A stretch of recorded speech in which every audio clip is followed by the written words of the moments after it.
Merci Madame la Présidente, Mesdames les ministres, Monsieur le Président de la Commission, Madame la rapporteure, mes chers collègues. Cette proposition de loi que j'ai l'honneur de porter avec Laure Darcos et l'excellent Pierre Ouzoulias est une étape charnière pour notre souveraineté culturelle. Et je tiens avant toute chose à rendre un hommage appuyé à notre rapporteur, Laure Darcos, pour qui ce texte est le prolongement naturel de ton combat, ma chère Laure, pour la défense des droits d'auteur, et c'est depuis de très nombreuses années. Sous l'impulsion, on peut l'applaudir en effet, vraiment pour son combat. Sous l'impulsion de notre président de commission, Laurent Lafont, nous avons agi comme un trait d'union entre nos différentes sensibilités politiques et le Sénat peut être fier de cette unité.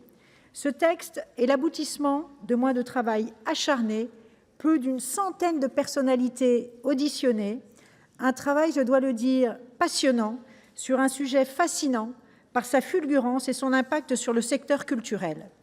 Je remercie d'ailleurs Alexandra Bensamoun, qui est dans les tribunes, dont l'expertise a été la boussole de nos réflexions. Cette PPL n'est pas une simple loi de technique, mes chers collègues. Ce n'est pas non plus, et je tiens à le redire, une loi de régulation de l'intelligence artificielle. Max Brisson l'avait parfaitement bien rappelé en commission. C'est avant tout, et c'est important de le préciser, une loi anti-pillage. Parce qu'il y a aujourd'hui une réalité paradoxale. Des millions d'œuvres, livres, photos, musique, servent de carburant à l'IA, puisqu'elles permettent l'entraînement des modèles. Mais elles sont utilisées sans autorisation, sans transparence et sans rémunération. Et face à cela, les créateurs sont impuissants, incapables de faire valoir leurs droits. On leur dit « prouvez que vous avez été volé ». Mais comment prouver l'impossible alors que les systèmes sont opaques? Ce déséquilibre n'est pas seulement choquant, il est injuste. C'est un système de prédation. Dans quel autre secteur accepterions-nous cela? Dans quel autre secteur accepterions-nous que celui qui est pillé doive prouver qu'il a été pillé? C'est exactement ce que dénonçait d'ailleurs hier notre rapporteur Laure Darcos, un moissonnage des œuvres sans contrepartie et la nécessité de siffler la fin de la récré.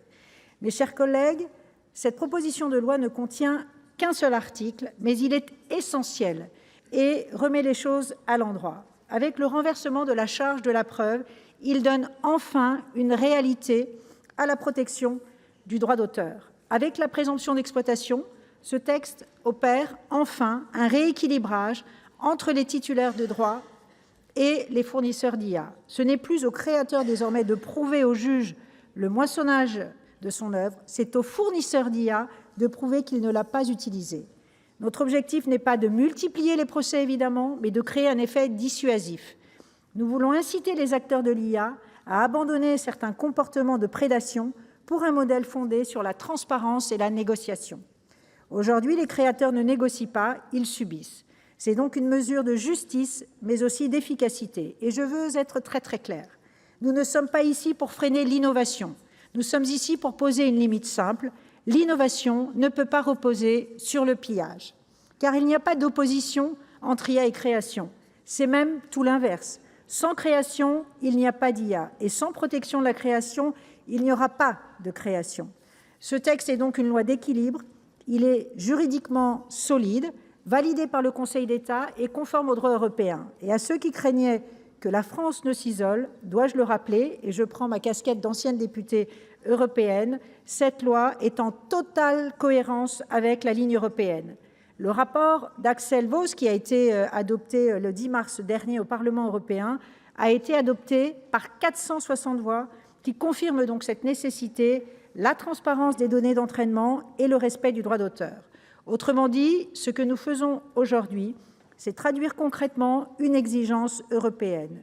Et la France peut être la première à agir, la première à dire non au pillage, la première à rééquilibrer la valeur.